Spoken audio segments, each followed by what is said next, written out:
everyone, welcome back to another video. I hope you're all well. So this video is a little bit different. I thought I'd do a speed paint of a much bigger drawing that I've done. I can talk about my process and let you know about what equipment I use as well, since it's something that kind of gets asked a bit often. But this is my Valkyrie drawing that I did quite some time ago. It's probably one of my most recent finished full drawings because I have a lot of work in progress stuff. If you didn't know, if you follow me on Twitter, you know that I have loads of whips. There's loads of sketches that I haven't done yet, and trying to find time to is kind of hard. But I'm trying to get back into it, trying to start drawing again since I did stop for a little while. But yeah, I'm gonna try and pick it back up. But my process for this drawing is actually not what I would normally do. For some of my recent drawings, I've started in black and white and then moved on to colour at the end. But in this one, I decided just to go straight back to full colour because this is what I used to do. I used to start with full colour before, and then I switched to black and white first and then colour, and then now it's kind of a mix of both.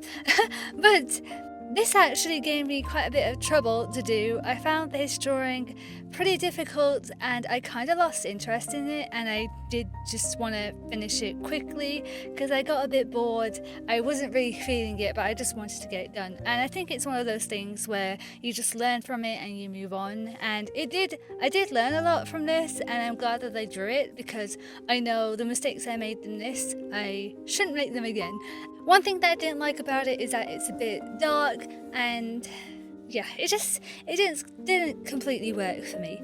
But I don't think it was terrible and I don't regret it. But for what I use for my equipment to actually draw, as you can tell, I use Photoshop, I use Adobe Photoshop on my MacBook, and I use the Huion Kamvas 22 Plus, and that is my drawing tablet. I did use the Huion, I think 11 or 12. It was 11 or a 12-inch tablet, which is very small compared to what I have now. And before that, I used the Wacom Into a Straw, which is a non-screen tablet. If you're looking to get into digital art, I would recommend getting a non-screen tablet first, just because they're much cheaper, and if you end up not continuing with art, it's not a huge waste of money. You can always sell it again.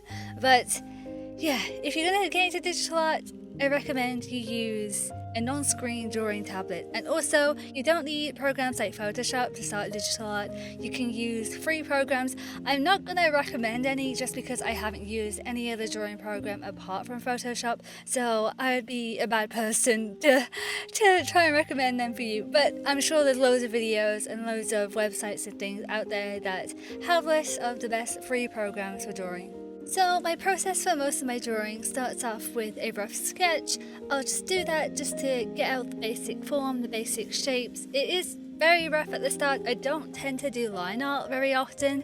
If I do line art, it's for a specific reason, and you usually can see it at the end. I mainly don't do line art just because I always get rid of it at the end, and I just feel like it's a waste of time for me to do it.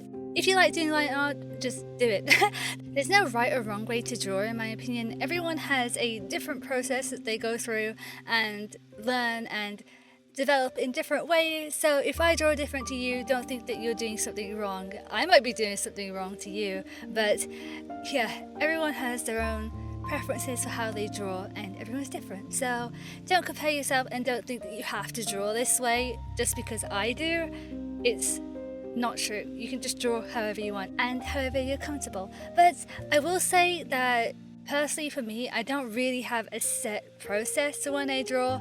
I know it's kind of weird to say, but I do experiment a lot when I do, because sometimes, as I said before, I go from black and white to colour very often, and I just kind of switch it up. The way I draw is different. I used to actually do a lot of line art first, but I stopped doing that recently, and I'm actually thinking about doing it again just for a certain drawing, but I don't know what I'm going to do. It's just a huge learning process, and you're just constantly learning, constantly evolving into a better artist. But yeah. But after I have the sketch, I just go into colour. I usually do things in sections, so I'll start off with a face majority of the time, just because that's the most fun part. So of course I'm going to start with the face, and then I just build up from there. As you can see from this drawing, I started off with the face and ended up building things. For the backgrounds, I usually just do basic shapes and then add things later on. Backgrounds are a bit difficult for me, but as you do more, they become easier. There are a few little tips that I did want to give as well. So these are kind of major things that I thought that really helped improve my art. So the first one is that you should always flip your canvas. So after you do a sketch, if you flip your canvas, you'll notice that most of the time it looks very strange, it looks very weird. If you're drawing a face, the proportions look very odd, like things look like they're in a place they're not supposed to be. So the good thing about flipping your canvas is that it gives you a new perspective on your art, because when you're drawing and you're just sitting there for ages looking at the same thing, your brain starts to get used to it and it doesn't really see flaws as well, since you're just sat there for ages concentrating on one thing. But if you flip it, then it kind of gives your brain like a new image to look at and you realize all the flaws in your art. So if you if you often I should say, flip your canvas in between your drawing sessions, this should help a lot in improving your proportions. I'm still improving mine, but flipping your canvas helped me a ton. So another thing is specifically Photoshop related. I'm not sure if other programs have this, but Photoshop has a tool called Liquify, and it allows you just to move and distort certain parts of your painting without you having to completely redo that area and redraw it again. It's just so handy. You can just so easily just move up the position of something, and it just helps out a ton and it saves a bunch of time. So the third thing that I would say is to use references. So I know that there are some artists out there that think references are bad for some reason.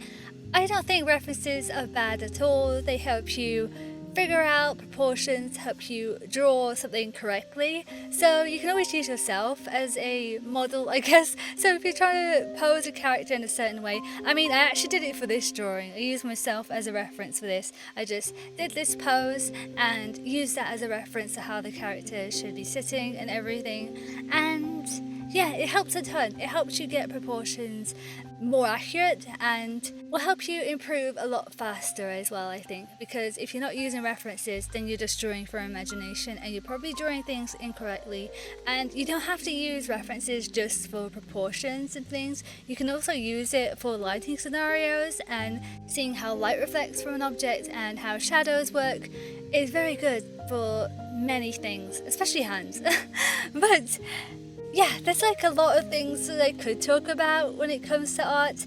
I'm not really sure what else to say, to be honest. If you do have any questions about art, I could always make another speed paint video and talk about it some more. So if you have any questions, I can always just answer them below as well. But let me know, and I hope you enjoyed this video, and that's it, and I'll see you next time. Bye!